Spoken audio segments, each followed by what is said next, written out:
untuk lihat wajah-Mu. Ku tersanjung bila ku lihat hidupku dan karya tangan-Mu. Ku tersanjung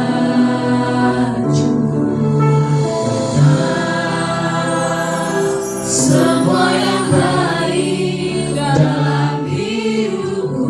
Itulah karya-Mu Tuhan, itulah karya-Mu.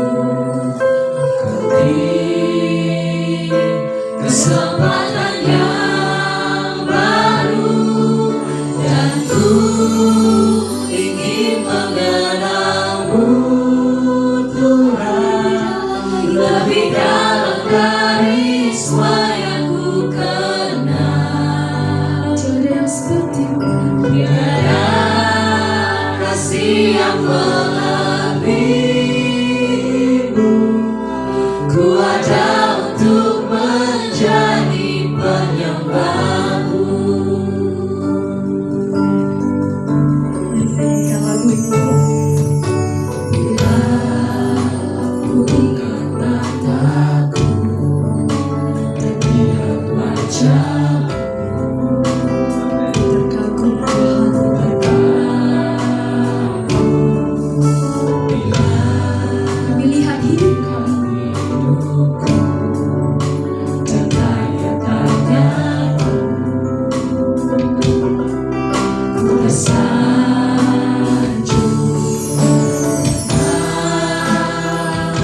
semua yang baik dalam hidupku.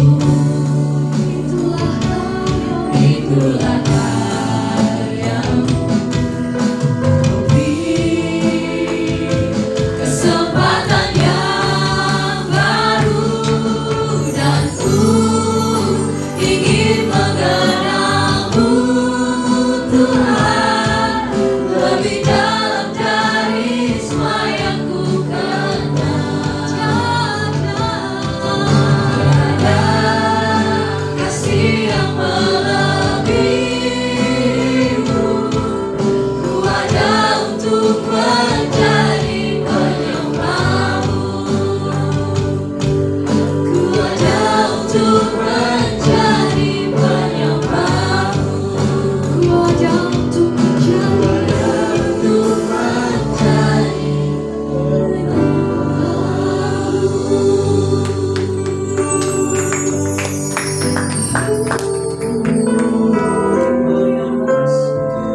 Mari sembah Dia,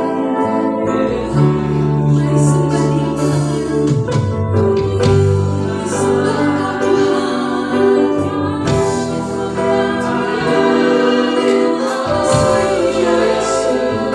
Ini hidup kami Tuhan, kami mau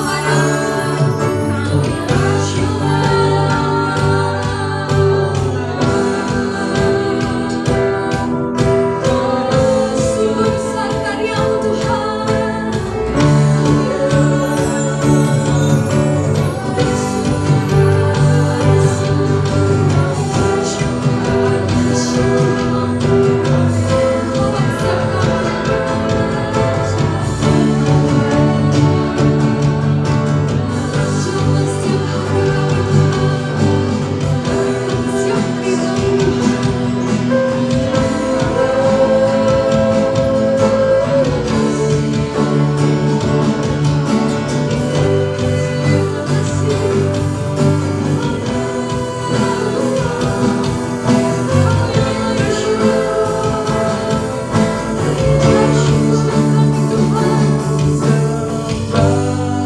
Engkau Yesus, hanya Engkau Mari katakan Allah hidup. Allah di hidupku. Tiada yang lain. Tiada yang lain, hanya Engkau, hanya Engkau Tuhan. Selamanya Engkau tetap Allah, walau dunia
namamu kami sudah berdoa dan mengucap syukur. Haleluya.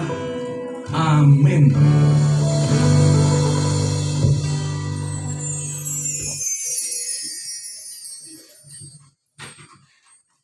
Shalom sinergi. Shalom sinergi. Bro, saya salah server kayaknya. Ini ibadah anak muda kan? Shalom sinergi. Shalom.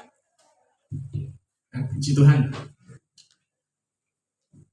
Perkenalkan, nama saya Kiki, ya, Pak Kiki, biasanya dipanggil Pak Kiki.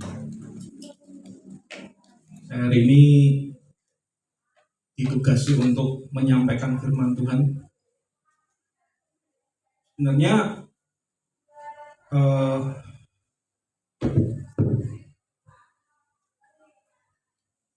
bentar ya.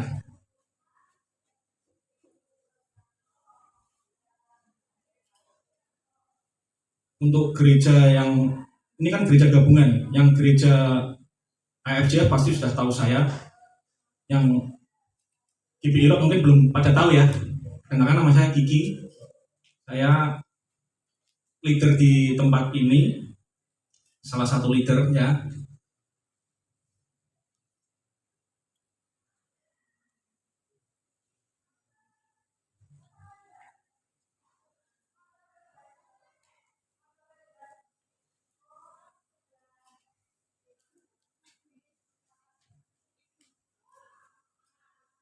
Maaf ya. Ada yang merasa kepanasan seperti saya? Banget. Panas ya? Kayaknya AC-nya rusak ya. Padahal saya sudah menyiapkan jaket supaya saya terlihat muda 10 tahun. Ya, tapi ya namanya keadaan tidak bisa dirubah. Mungkin Tuhan izinkan kita bersauna hari ini. Amin. Amin. Ya, mana semangatnya? Amin. Amin. Ya, saya akan menjelaskan dikasih tema tentang privilege generation.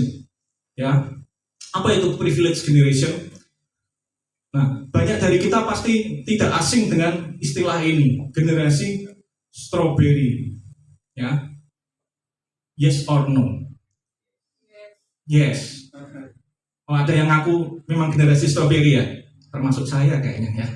Ya, ini sejarahnya, penamaan generasi itu selalu ada penyebabnya ya. Gen baby boomers itu muncul di tahun 46 sampai 64 ya. Dia memiliki etos kerja yang luar biasa, prinsip kuat, disiplin tinggi, tapi sayangnya dia sulit menerima kritik ya. Mudah mengkritik generasi muda ya. Nah, terus akhirnya Gen X tahun 65 sampai 76. Bisa dibaca di depan ya. Nah, privilege generation itu adalah generasi setelah Gen baby boomers, Gen X, Gen Y ini. Ya, generasi yang istimewa. Kenapa dinamakan istimewa? Karena semuanya serba ada.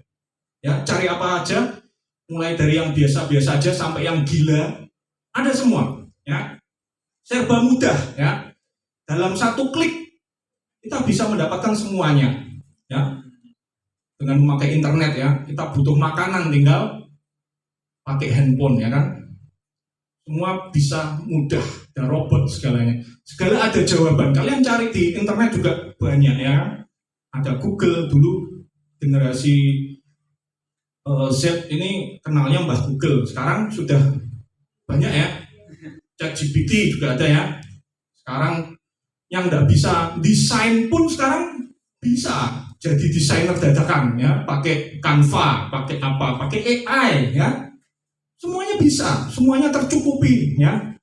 Mau mager, mau apapun tinggal klik. Yang nonton film nggak harus ke bioskop sekarang. Dulu saya harus nonton bioskop, mau nonton film harus ke bioskop ya, bayar tiketnya dan sebagainya. Sekarang kita bisa nonton apapun dari handphone kita ya. Mau nonton Netflix, Disney Hotstar dan lain-lain ya. Mau cantik juga bisa ya, pakai apa? Generasi strawberry beneran ini. Pakai filter. Dulu mana ada ya? Dulu mana ada? Dulu ya, coba tanya istri saya.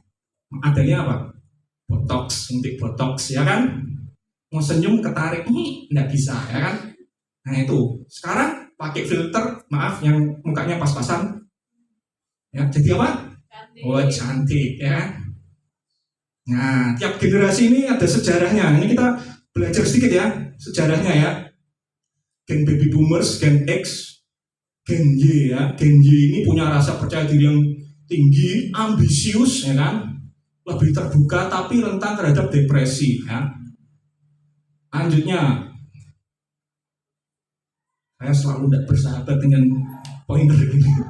Nah, Gen Z, nah ini lahir tahun 95 sampai 2010. Nah ini Gen Z ini sudah mendingan ya, lahir dikelilingi oleh internet, fasih medsos ya kan, mudah mengakses teknologi ya kan, informasi yang dibutuhkan. Tapi kelemahannya dia mudah menyerah ya, daya juang kurang, memiliki harapan yang tidak realistis. Nah, kemudian tahun 2011 sampai 2025 ya, 2025 belum ya kayaknya ya. Nah, 2025 diperkirakan ini dinamakan gen alpha ya. Seperti gen Z ya, dia melek teknologi tapi dia lebih cerdas secara digital. Ya. Anak saya aja sudah fasih menggunakan iPad daripada saya ya. Saya tadi masih gertal-geratul ya kan. Anak saya sudah canggih. Nah, harusnya gen alpha ini membawa potensi ya, membawa pembaruan bagi kehidupan sosial, memajukan masyarakat. Ya. Tapi sayangnya dikenal sebagai generasi yang lembek, egois, ngawang, malas, manja, boros, keras kepala, ya kan? Apa sih yang mempengaruhi mereka semua ini? Ya, dari generasi baby boomers sampai generasi yang apa? Generasi alpha. Apa yang mempengaruhi mereka? Yang mempengaruhi mereka itu adalah kondisi sekitar, ya. Baby boomers lahir setelah perang dunia ya, butuh untuk membangun dunia, makanya etos kerjanya sangat tinggi.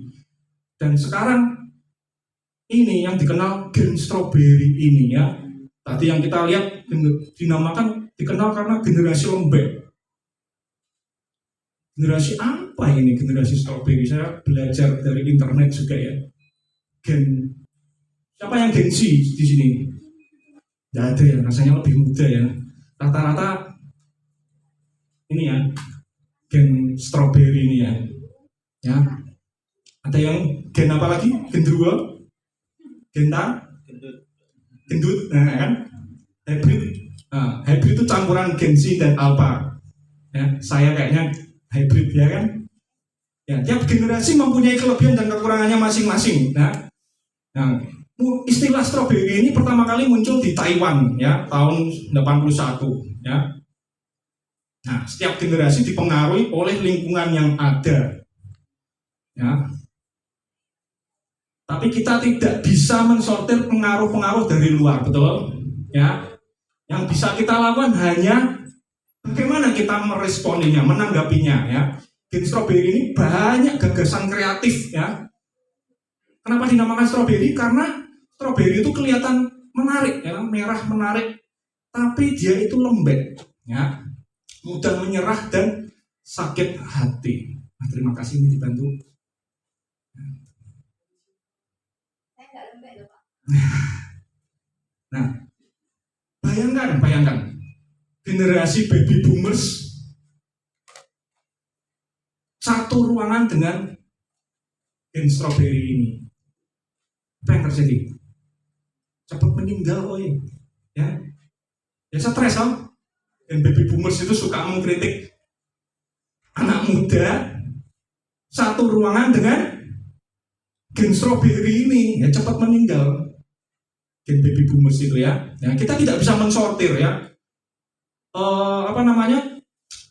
Gen strawberry ini penyebabnya adalah didikan orang tua, terutama ya.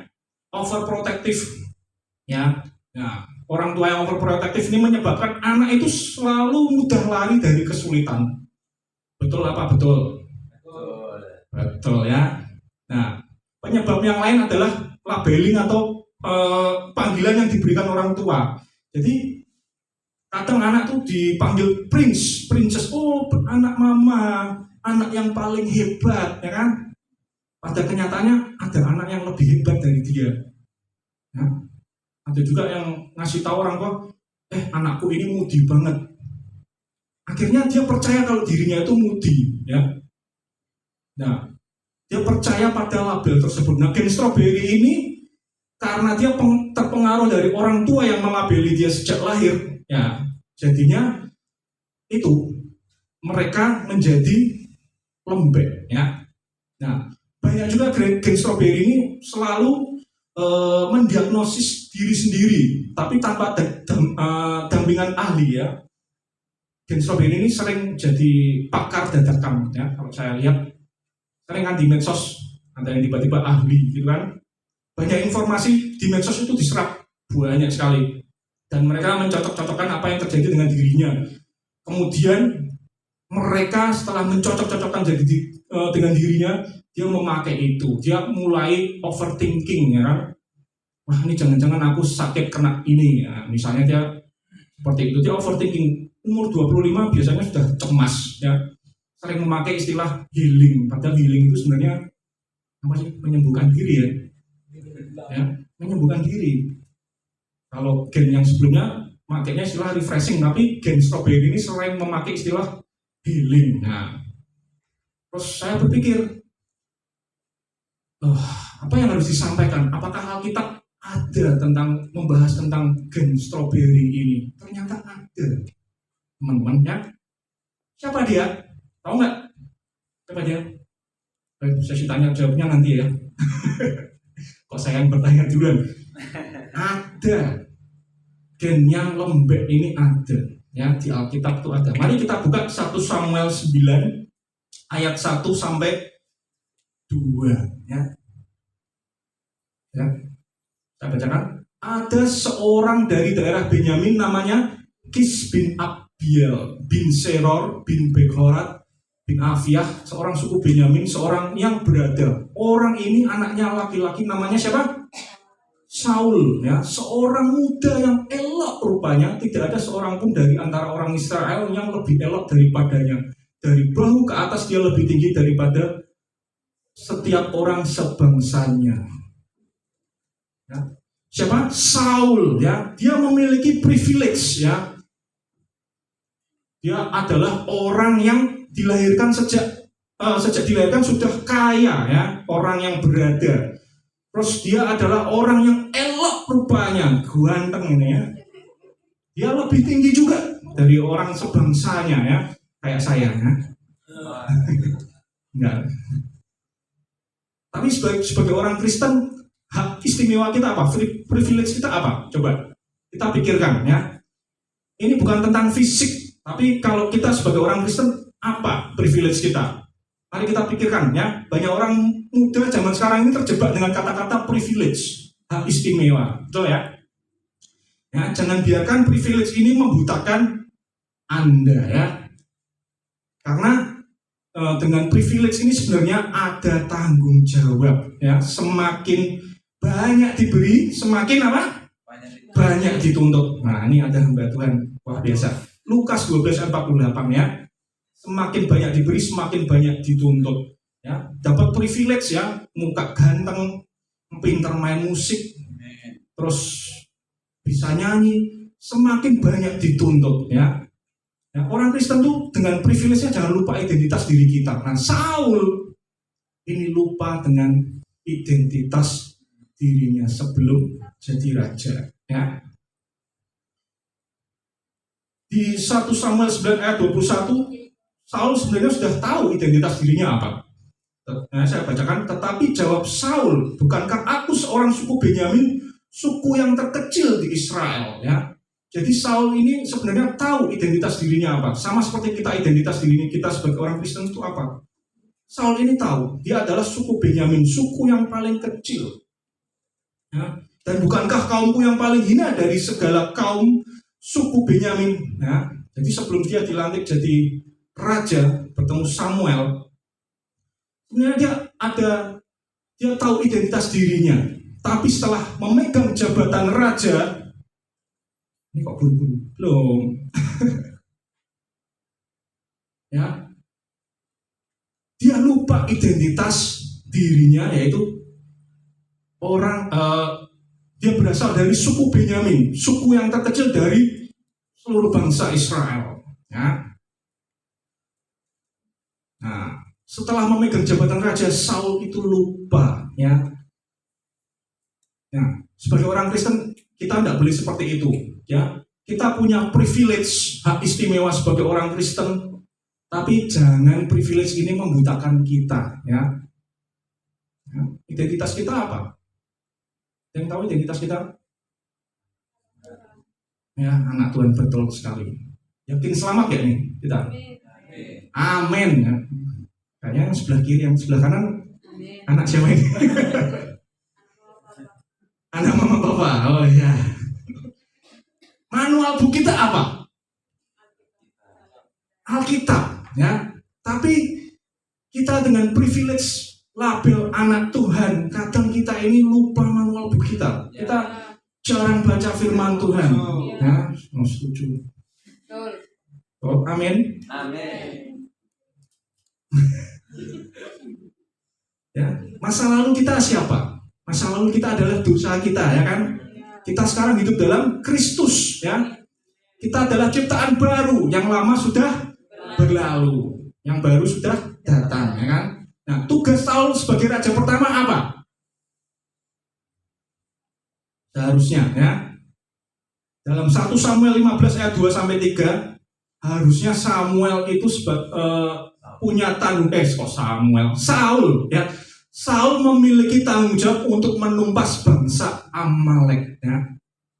Nah, mari kita lihat 1 Samuel 15 ayat 2 sampai 3. Ya. Kenapa harus menumpas bangsa Amalek, ya? Karena ketika bangsa Israel keluar dari Mesir, ya, bangsa Amalek inilah yang pertama kali berperang melawan Israel. Bangsa Israel yang tidak punya pengalaman bertempur tiba-tiba dihantam dari belakang oleh bangsa Amalek. Dan tugas pertama Saul sebagai raja, Tuhan memerintahkan apa? Tanggung jawabnya apa? Dia harus menumpas bangsa Amalek seluruhnya. Tidak cuma rakyatnya, tetapi hewan-hewannya juga. Ya. Bangsa Israel pertama kali keluar dari Mesir tidak punya pengalaman bertempur, ya. Tapi apa yang dikerjakan oleh Saul setelah diberi tanggung jawab seperti ini? Ya. Klik. Next. Nah, tetapi Saul tidak bertanggung jawab. Dia malah menyelamatkan Agag, raja orang Amalek, dan kambing domba dan lembu-lembu yang terbaik dan tambun, ya. Ya, segala yang terbaik mereka tidak menumpas, rakyatnya juga tidak menumpas, ya. Malah nyisain beberapa ekor yang terbaik, yang ditumpas malah yang jelek-jelek, ya. Ya, generasi stroberi kadang seperti ini, ya. Yang mengambil yang terbaik untuk dirinya. Kalau tadi kita lihat gen stroberi, sebenarnya mereka kreatif, ya, banyak ide kreatif. Tapi ketika dapat tugas yang tidak menguntungkan dirinya, tidak dikerjakan. Nah, Saul sama seperti itu, sama seperti gen stroberi. Apakah Saul gen stroberi? Nggak tahu juga, ya. Nah, Saul juga tidak menumpas bangsa Amalek. Saul lupa ada potensi berbahaya dari bangsa Amalek, ya. Ya dong, kalau ada sisa orang Amalek, mereka bisa menyerang balik, ya kan? Anak Tuhan pun juga demikian, tidak sadar ada potensi berbahaya ketika tidak baca firman Tuhan, ya. Tidak taat firman itu ada potensi berbahaya, ya.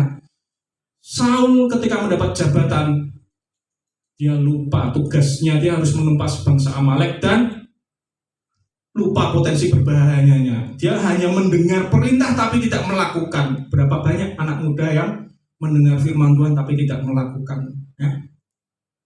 Contohnya apa? Menjadi pasangan yang tidak seimbang. Ya. Beberapa anak muda nekat memiliki pasangan yang tidak seimbang. Emangnya stok gereja sedikit ya? Saya sedih loh kalau stok gereja sedikit. Ya. Bucin banget, ya. Lupa ya bahwa hubungan mereka itu tidak ada ujungnya. Ya. Firman Tuhan sudah berkata dengan jelas, terang tidak bisa bersatu dengan gelap. Ya. Bucin banget, tapi tetap nekat. Ya. Sama seperti Saul, ya, dia nekat menyelamatkan Agag. Ya. Mungkin ada yang kayak alasannya rohani, ya. Aku tidak mau jadi budak dosa, pastor. Aku maunya budak cinta aja. Ya. Daripada jadi budak dosa, mending jadi budak cinta. Ya. Jadi pasangan yang tidak seimbang, wah, alasannya macam-macam. Misalnya, aku trauma, ya, dengan cewek seserver. Misalnya seperti itu. Makanya aku pacaran sama server lain, ya. Dia ini tipikal cewek yang bakal nendang Adam dari surga. Aduh, alasannya macam-macam, ya. Kayaknya dengar firman Tuhan setiap hari di gereja, tetapi mereka tidak mau melakukan, ya. Semoga di sini nggak ada, ya. Amin. Coba tengok kanan kiri. Ada yang mukanya seperti itu? Ya. Ada yang ngekos di sini, ya? Ada yang ngekos? Nah, mumpung jauh dari orang tua, ya kan? Nggak ada yang ngawasin. Ya, coba-coba melakukan hal yang, wah, hal yang haram, ya. Hal yang haram apa ya? Coba-coba ngerokok, ya kan? Aduh, rokok. Padahal ngerokok itu adalah katanya gerbang untuk narkoba. Ya karena kita sudah terbiasa ngerokok, kita akan coba-coba yang lain. Nah, Saul tidak taat dengar-dengaran, ya. Saul menyisakan Raja Amalek, ya, mengambil kambing domba yang terbaik, ya. Kenapa dia lakukan seperti itu? Karena dia meniru bangsa lain, ya, meniru raja lain, ya. Bangsa-bangsa lain mungkin kebiasaannya zaman dulu kalau mereka berperang dan menang, mereka merampas apa? Barang jarahan, ya. Tapi firman Tuhan jelas bahwa Tuhan menyuruh Saul untuk menumpas seluruhnya, tidak peduli yang terbaik, yang jelek harus ditumpas, ya. Saul seperti meniru bangsa lain, ya, merampas hasil perang itu dilakukan oleh bangsa lain, ya. Anak Tuhan harusnya sama enggak dengan dunia ini? Beda lah, ya. Dunia ini bisa mempengaruhi kita, tetapi kita bisa merespon dengan cara yang berbeda sesuai dengan identitas kita sebagai anak Tuhan, ya.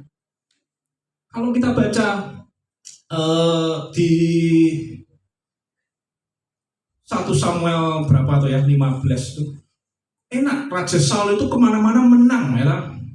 Nah, generasi stroberi ini sangat enak, punya privilege, segalanya ada, ya. Dan kalau segalanya ada, bukan berarti tidak dapat hilang, ya, teman-teman, ya. Segala ada itu belum tentu tidak dapat hilang, ya. Raja Saul enak, kemana-mana pergi selalu menang, ya. Dia mengalahkan Amon, Edom, raja-raja negeri Soba, Filistin, kemanapun selalu menang, ya. Saul juga bisa membuat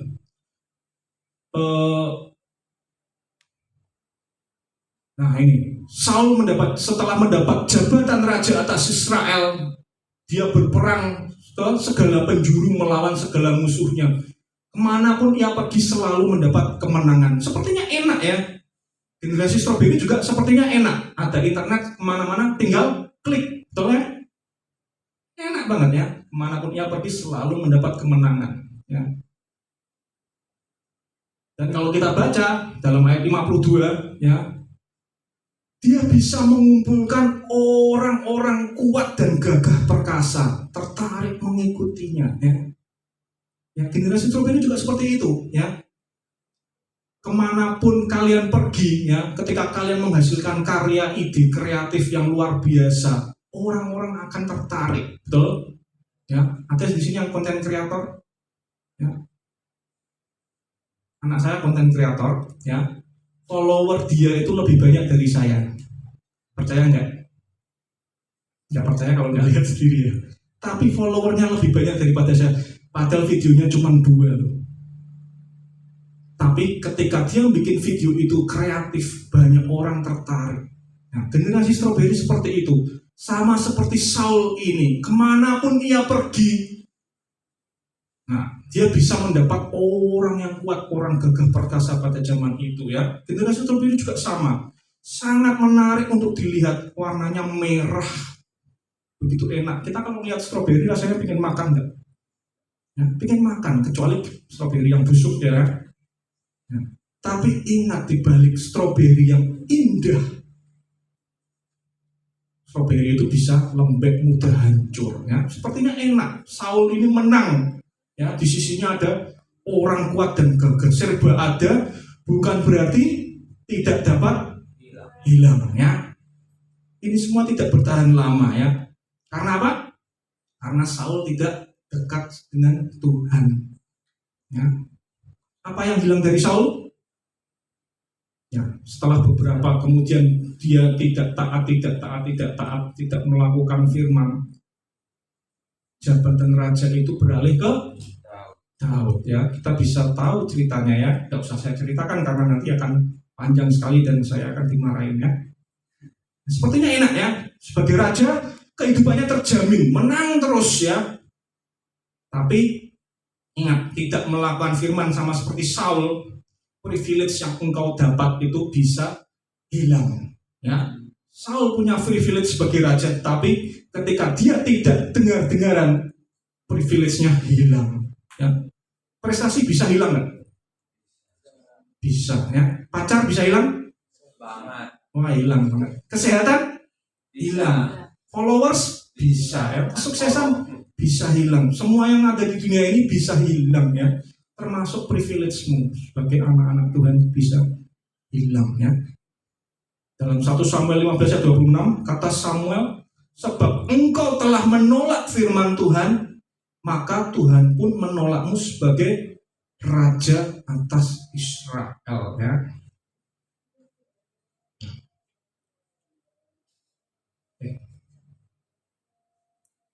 Belum sebelumnya.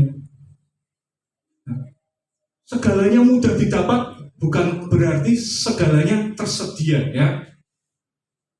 Kita sekarang mudah mendapatkan sesuatu ya, mau nonton film tinggal pakai handphone ya kan, mau makan lapar tinggal grab food, go food ya, mau ketemu orang takut covid kita tinggal video call atau zoom, betul ya, gampang sekali ya.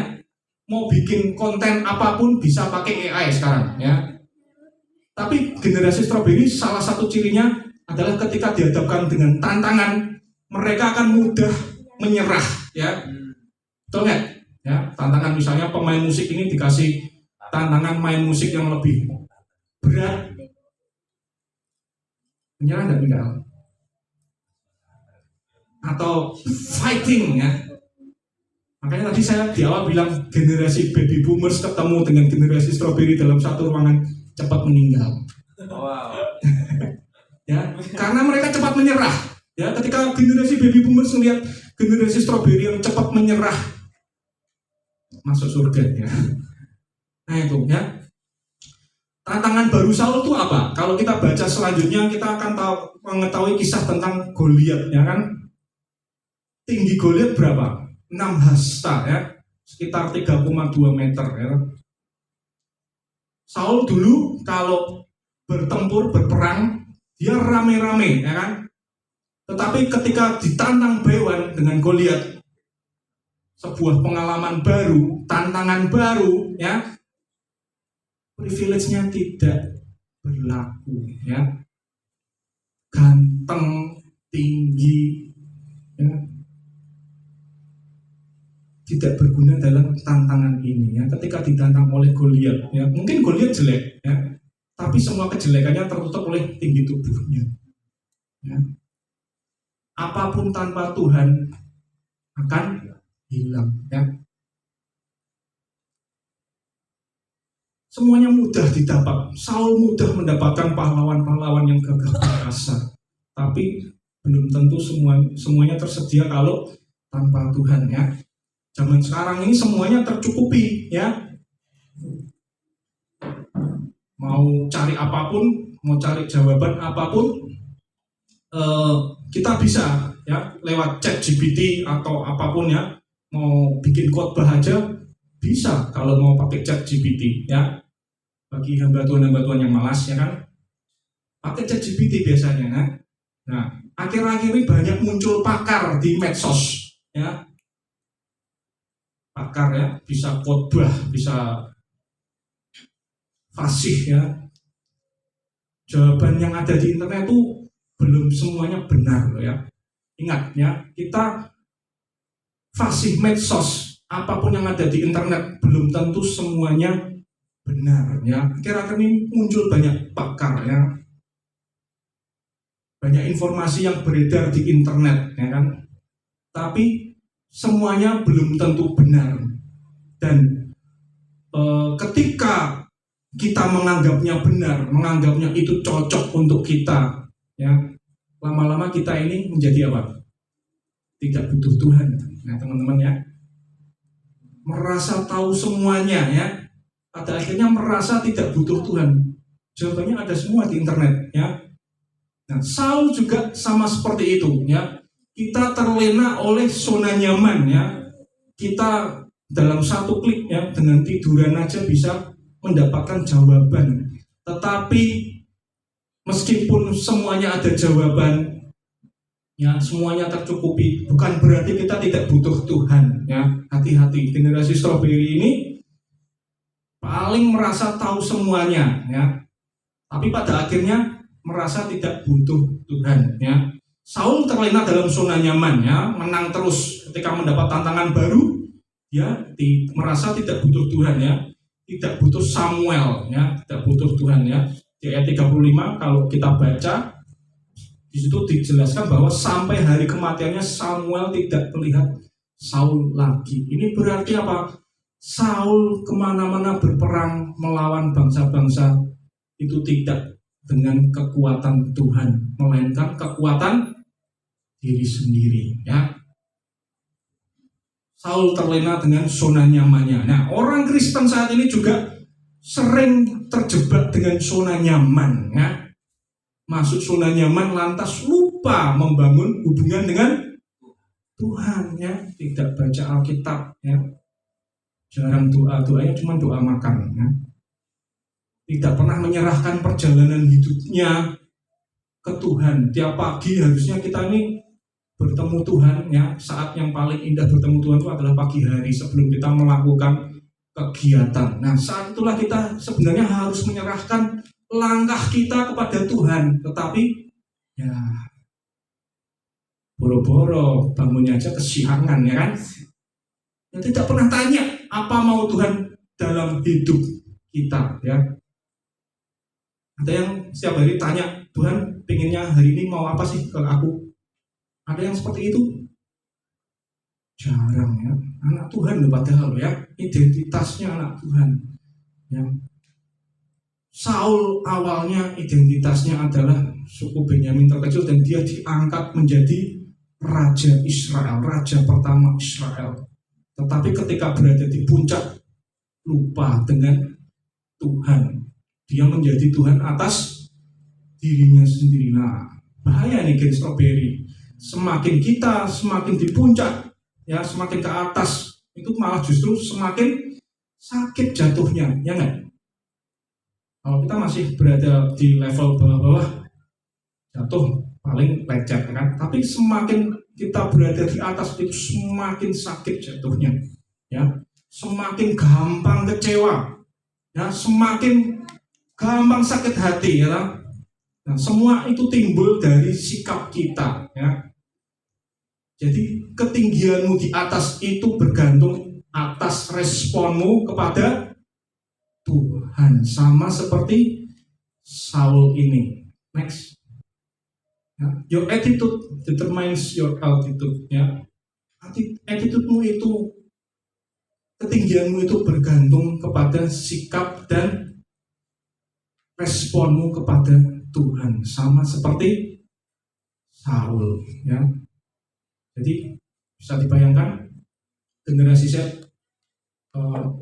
generasi stroberi munculkan di depan. Nah, ini ya, kesimpulannya apa? Privilege kita, ya, yang kita dapat sebagai orang Kristen, sebenarnya zaman sekarang itu mudah, ya, segalanya ada, segalanya mudah didapat, semuanya ada jawaban, semuanya tercukupi dengan privilege itu.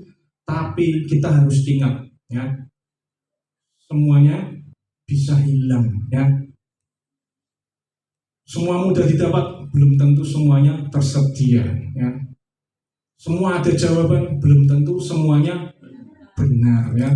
Semuanya tercukupi. Kita jangan sampai seperti Saul merasa tidak butuh Tuhan. Bagaimana akhir-akhir ini dengan hidup kita? Ya. Apakah kita sebagai anak muda, terutama pelayan Tuhan, ya, di depan ini, ya, semakin naik, semakin tidak butuh Tuhan, semakin tidak bergantung sama Tuhan. Waduh, pelayan Tuhan sangat berbahaya, ya. Bisa-bisa seperti Saul, ya. Semakin tinggi, ketinggian kita itu bergantung atas sikap dan respon kita terhadap Tuhan. Amin. Ya. Jadi generasi stroberi, yes or no? Yes, nggak apa-apa. Ambil positifnya, ya. Jangan yang lembeknya, yang gampang sakit hati ketika dengar firman tersinggung, ya. Barusan dengar nggak boleh tersinggung. Ambil pasangan yang tidak seimbang. Aduh, aku harus bagaimana? Putus, kan? Putus, ya. Kalian harus tahu, pasangan tidak seimbang itu tidak ada ujungnya, ya. Oh, ya, terang tidak bisa bersatu dengan gelap. Wah, mumpung tidak diawasin orang tua, jangan begitu, ya. Amin. Mau melakukan firman Tuhan? Amin. Ini ibadah anak muda. Amin. Amin. Mari kita tundukkan kepala. Tuhan, terima kasih buat firman-Mu sore hari ini, Tuhan. Biarlah kami sebagai generasi stroberi ini, Tuhan, yang terlihat indah tetapi lembek, Tuhan. Kami mau, Tuhan, agar kami ini tidak kehilangan identitas kami, Tuhan. Izinkan kami, Tuhan, dengan privilege yang kami miliki sebagai anak Tuhan, kami hendak memuliakan nama-Mu, Tuhan. Hamba-Mu berdoa, semoga kami ini semua bisa mengekspresikan ide-ide kreatif kami demi kemuliaan nama-Mu, Tuhan. Jadikan hidup kami ini lebih indah, Tuhan. Jadikan hidup kami ini berharga dan nama-Mu dipermuliakan. Terima kasih, Tuhan, berkati anak-anak-Mu yang hadir pada sore hari ini, berkati sinergi, berkati seluruh pelayan yang terlibat, Tuhan. Semoga mereka semakin tinggi lagi dan tinggi lagi. Terima kasih, Tuhan Yesus. Haleluya. Amin.